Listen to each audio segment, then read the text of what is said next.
오늘은 깨달음의 신앙이란 제목으로 하나님의 말씀 전파하도록 하겠습니다. 오늘도 어제를 이어서 엘리후의 변론이 계속됩니다. 어제 우리가 이미 말씀 속에서 살펴봤지만 엘리후는 욥을 향하여서 권고하기를 하나님께서는 침묵하시는 것이 아니라 오히려 크고 분명하게 말씀하신다. 그 증거가 바로 자연을 통해서 말씀하시는 하나님의 음성이다라는 것을 이야기하고 있습니다. 오늘 본문에서 엘리후는요, 이제 한 발 더 나아가서 욥에게 그러한 자연을 통해 말씀하시는 하나님의 음성을 더욱더 굳건히 듣기를 권고하고 있습니다. 14절 말씀 한번 우리 다시 한번 읽어봤으면 좋겠는데요. 14절 말씀 함께 읽습니다. 시작. 욥이여, 이것을 듣고 가만히 서서 하나님의 오묘한 일을 깨달으라 했어요. 때때로 우리는 너무나 바쁘고 분주해서 자연이나 또 삶의 자리에서 말씀하시는 하나님의 음성을 듣지 못할 때가 있습니다. 듣는 것보다 말하는 것이 더 익숙하기 때문에 기도의 경우에도 통성 기도가 이 침묵 기도나 또 경청 기도보다 훨씬 더 익숙한 것을 보게 되죠. 근데 신앙의 깨달음이라고 하는 것은 하나님의 음성을 듣고 그분의 말씀을 묵상하는 데에서 더 크게 임한다는 것을 우리가 좀 알 필요가 있습니다. 물론 이것은 타 종교의 수련이나 명상과 같은 방법과 동일하지는 않습니다.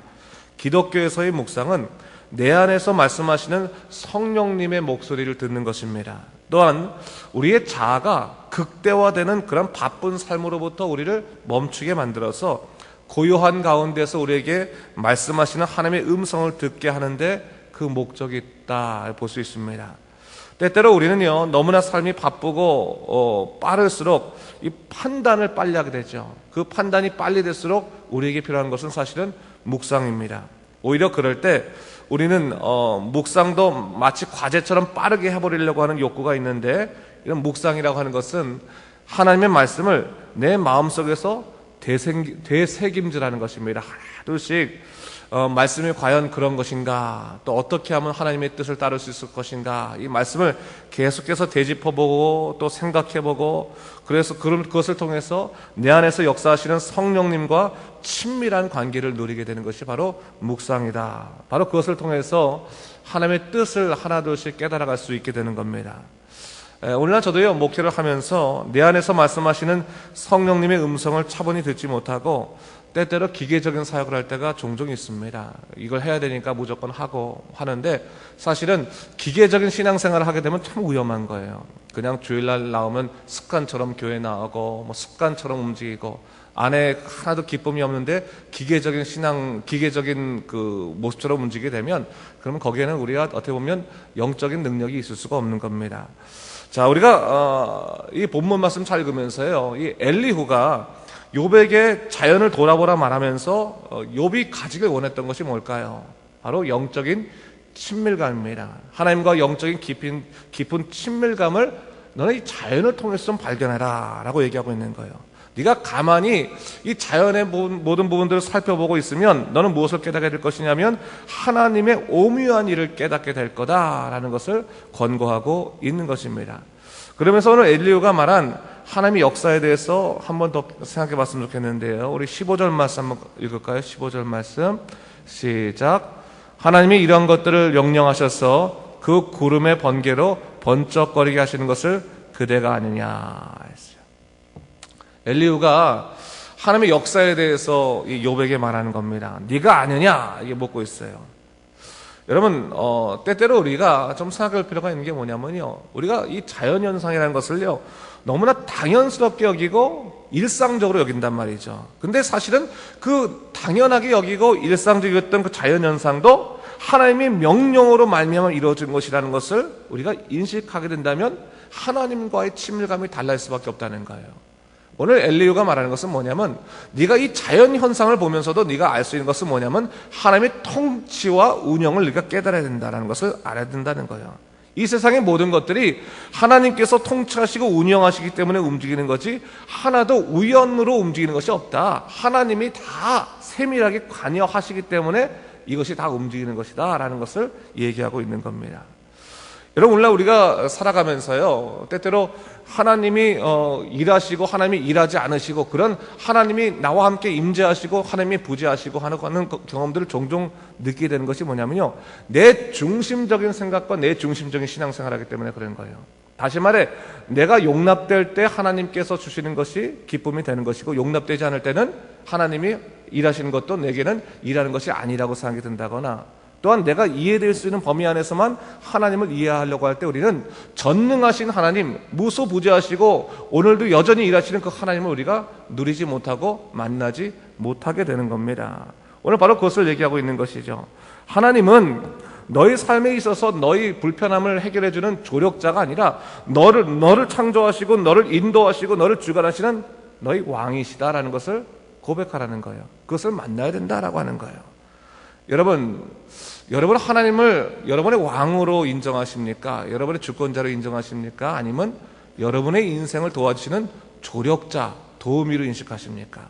많은 사람들이 입술로는 주님은 내 왕이십니다, 나의 주권자이십니다 라고 고백하지만 실질적으로 삶을 살아갈 때 하나님이 나를 도와주지 않는 이상에는 하나님도 내게 기쁨이 될 수 없습니다 라고 생각하는 그런 내 중심적인 생각들이 사실은 우리 신앙생활의 바탕에 있어요. 사실은 그 바탕에 있다는 겁니다. 그런데 엘리야가 말한 게 뭡니까? 이 세상의 모든 것들을 다 하나님께서 지으시고 다 운영하신다고 한다면 너는 그 피조물 중에 하나라는 것을 인식하라는 거예요. 거기서부터 진정한 신앙의 시작이 시작된다는 것을 얘기하고 있는 것이죠. 그러면서 두 번째로 엘리야가 말하는 것이 뭡니까? 16절 말씀인데 16절 말씀 한번 또 읽겠습니다. 시작. 그대는 겹겹이 쌓인 구름과 완전한 지식의 경이로움을 아느냐. 이제 엘리야는 하나님이 행하신 일에 대한 그 경외로움에 대해서 얘기하고 있습니다. 여러분, 이 경외로움이라는 말을 좀 우리가 기억할 필요가 있는데요, 우리가 이 경외로운 말과 가장 현상적으로 비슷한 말은 신기함이란 말입니다. 신기하다. 뭐 볼 때, 야, 참 신기하네 할 때 이 신기하다는 말과 경외롭다는 말은 현상적으로는 똑같은 겁니다. 근데 뭐가 다르냐면, 신기하다는 것은 그냥 그 현상에 대한 내 느낌인 거예요. 참 신기하네, 참 신비스럽네, 그거로 끝난 겁니다. 근데 경외로움이란 건 뭐냐면 그 신비함과 신기로움에 대한 내 응답이고, 그것을 이룬 그 대상에 대한 나의 고백이 경외로움이라는 거예요. 여러분, 우리 대자연을 보면서 많은 사람들이 야, 너무나 아름답네, 너무나 놀랍네, 야, 저렇게 겹겹이 이 구름이 쌓여있거나, 여러분 뭐 남쪽 가시면 너무 아름답잖아요. 야, 이렇게 놀랍고 아름다운 자연이 있네. 놀라는 거로 끝나는 것은 어떻게 보면 그거는 신기함이에요. 신비로움이에요. 대단하다. 그러나 야, 이것을 하나님께서 만드셨구나, 하나님께서 이 모든 것을 지으셨구나, 하나님께서 우리에게 이 아름다움 주셨구나 라고 하면서 그 대상에 대한 고백이 일어나기 시작하면 그것은 경외로움이라는 그 감정으로 바뀌는 겁니다. 오늘 엘리야는 뭘 얘기하고 있는 거예요? 네가 모든 삶을 바라볼 때 전능자에 대한 인식이 있어야 된다는 거예요. 인식이 있어야 된다는 거예요. 여러분, 때때로 여러분들이 일을 할 때 정말로 어려워서 힘들어서 여러분 해결하지 못한 일들이 정말로 하나님의 도우심으로 말미암아 해결됐을 때 여러분이 일어날 마음의 감정이 뭡니까? 해결했다, 끝났다, 신난다, 이제부터 앞으로 가자, 이런 마음이 드십니까? 아니면 하나님 감사합니다, 하나님께서 도와주셔서 내가 이 어려운 삶을 이겨낼 수 있게 됐습니다, 하나님께서 하나하나 인도하셔서 나로 하여금 피할 길을 주셨습니다, 주 하나님 아버지 감사합니다 라고 하는 영적인 고백으로 이어지게 됩니까? 바로 엘리야는 너의 삶의 모든 부분에서 전능자에 대한 생각들을 찾으라는 것을 얘기하고 있는 거예요. 여러분, 삶 가운데서 작은 일서부터 큰 일까지 전능자에 대한 생각을 잊지 않는 사람들은요, 하나님의 뜻을 놓치지 않고 굳건하게 살아갈 수 있습니다. 때때로 어렵다 할지라도 하나님, 제가 이 문제를 잘 풀어낼 수가 없습니다, 힘듭니다, 하나님 도와주시옵소서. 하나님, 전능자의 놀라우신 약속들이 있지 않습니까? 주 하나님의 놀라우신 약속이 있지 않습니까? 인도하여 주시옵소서 하면서 하나님의 생각들을 생각하게 될 때 우리는 적어도 그 부분에 아직 해결되지 않는 삶의 일은 있지만 하나님의 도우심과 임재하심을 놓치지 않고 있다는 것을 우리가 잊지 말아야 되는 거예요. 그래서 삶의 작은 부분에서부터, 아니 하다못해 아까 엘리야가 말한 이 자연의 모든 부분에서부터도 하나님의 손길과 생각을 놓치지 아니하는 것이 참으로 중요한 것을 우리가 깨달아야 되는 것입니다. 바로 그것이 깨달음의 신앙이라는 거죠. 깨달음의 신앙, 하나하나 깨닫게 되는. 자, 여러분도 한번 오늘도 이제 출근하시고 이 아침부터 한번 주위를 돌아보세요. 정말 하나님께서 우리로 하여금 어떻게 인도하고 오시나. 여러분, 잠잘 때 우리는 마치 죽은 사람처럼 누워 있지만 하나님께서 새 아침을 주시면 다시금 새로 부활하는 것처럼 깨어나는 것이 우리 인생 아니겠습니까? 정말 절망 가운데서 아무것도 못할 것 같고 힘이 다 빠지지만 정말 밥 한 숟갈 먹고 일어나야지 생각하면서 일어났을 때 다시 우리 무릎에 힘이 붙는 것, 하나님이 우리에게 힘 주시기 때문에 가능한 것입니다. 또한 삶을 통해서 우리가 답답했지만 저 바닷가에도 한번 가서 공기를 마실 때 야, 하나님께서 이렇게 맑은 고기 주셨구나 생각하면서 다시금 여러분의 마음이 회복되고 있다면 그것도 다 하나님이 인도하시고 계신 겁니다. 여러분, 삶의 여러 가지 부분에서 하나님의 뜻과 하나님의 인도하심을 찾을 수 있는 것은 너무나 여러 가지 부분이 있는 거예요. 우리의 생각이 너무 한 곳에 집중되어 있어서 절망과 슬픔과 고민에 빠져 있으면요, 하나님께서 다양하게 말씀하시는 그 통로들을 잃어버리게 되는 거예요. 여러분, 엘리후는 바로 그것을 얘기하고 있는 거죠. 욥아, 네가 지금 너무 고통스러워서 너무 힘들어서 네가 하나님의 뜻을 놓치고 스스로 원망하고 있지만 사실은 하나님께서는 지금도 너에게 말씀하고 계신다. 그것을 얘기하고 싶어서 엘리후가 얘기하고 있는 겁니다. 눈을 좀 크게 뜨라고 얘기하고 있는 것이죠. 자, 여러분, 오늘 우리가 다시 한번 말씀을 보면서요, 우리를 깨우치시는 하나님에 대해서 좀 생각해 볼 필요가 있습니다. 어저께도 말했지만 하나님께서는 다양하게 말씀하시거든요. 때로는 정말 우둔한 자의 그 입을 통해서도 말씀하실 때가 많아요. 여러분 아시겠지만 여러분의 손주나 여러분의 그 자녀들이 정말 생각지도 못했던 그 한마디 말이 여러분들로 하여금 야, 내가 하나님의 사람이구나 라는 것을 깨우칠 때가 참 많지 않습니까? 저도 가끔 가다 우리 아들이 아빠 목사잖아 이런 말하면 콘쩍 깨울 때가 있어요. 아, 그렇지, 내가 목사지, 내가 하나님의 뜻을 전하는 사람이지. 근데 여러분, 그런 경우들이 많이 있습니다. 정말 깨우치는 사람들이 여러분에게 있는 거예요. 깨우치는 사람들이. 여러분, 깨우치는 사람들이 있고 삶의 자리가 있고, 여러분 때때로 보세요. 여러분 삶의 자리 가운데 여러분이 힘들어 어려울 때 여러분들이 분명히 인식하게 되는 것은 나는 인간이다라는 걸 깨닫게 되는 거예요. 뭐든지 인간이 무엇이 잘 될 때는요, 자기가 인간인 것을 깨닫지 못하게 되는 거예요. 사람이 한계에 부딪혀 봤을 때, 야, 나는 인간이구나. 나는 죽음을 당할 수밖에 없는 인간이구나. 나는 한계에 놓일 수밖에 없는 인간이구나라는 깨닫게 되는 거죠. 그 인간임을 깨닫게 되었을 때 우리에게 하나님이 전능해지시고 강해지시는 것입니다. 그 증거의 말씀이 바로 24절 말씀인데, 우리 24절 말씀 한번 같이 읽어볼까요? 24절 말씀 시작. 그러므로 사람들은 그를 경외하고 그는 스스로 지혜롭다 하는 모든 자를 무시하시니라. 전능자에 대한 온전한 인식, 이 자연을 통해서 그 전능자에 대한 온전한 인식을 갖게 되고 생각을 갖게 되면 사람들은 어떻게 할 수밖에 없다는 거예요? 하나님을 경외할 수밖에 없게 되는 것이고, 또 하나님께서는 스스로 지혜롭다 하는 사람들을 부끄럽게 하신다는 거죠. 그럼 갈고리 생각해야 되는 거예요. 일이 잘 풀려, 하나님이 나를 도우셔서 모든 일이 잘 풀리는 것만이 내가 지금 신앙의 능력 속에 살아가고 있는 것은 아니에요.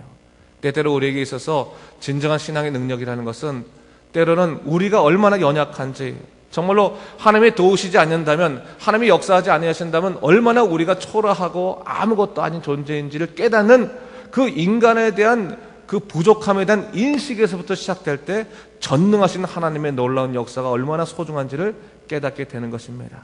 다시 한번 오늘 여러분 말씀을 잘 묵상해 보십시오. 되새김질하면서 하나님께서 나로 하여금 가르쳐주시는 것은 뭐냐, 욥기를 통해서 내게 알려주시는 것은 뭔가.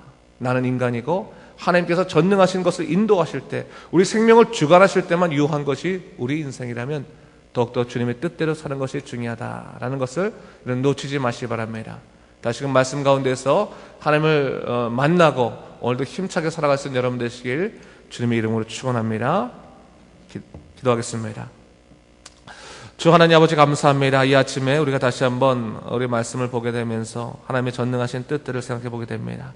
때때로 우리는 내 자신에 대해서 너무나 지나친 확신이 있어서 정말 전능하신 하나님이 주신 그 시간도 모르고 살아갈 때가 많았습니다. 그러나 하나님이 우리에게 주신 시간만큼만 유효한 것이고 우리에게 주신 능력만큼만 유효한 것인데, 주 하나님 아버지, 내가 인간임을 깨닫고 전능하신 하나님을 우리가 기리고 그분을 섬기며 살아갈 수 있도록 주여 우리 마음을 이끌어 주시옵소서.